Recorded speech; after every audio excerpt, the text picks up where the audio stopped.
All right, guys, check it out. This is the all-new Blackstone 17-inch E-Series griddle. This is the tabletop. Here's the non-stick plate that you actually cook on. You don't want to use metal utensils on that. Turn it on, hit the power button. You turn the knob to select the temp that you want.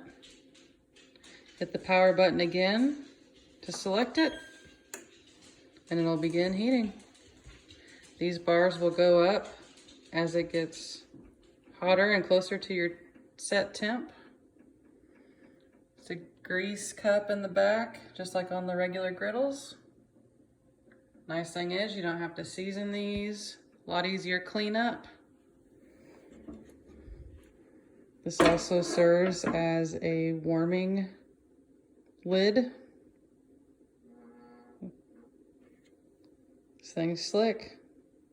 Exclusively at Walmart.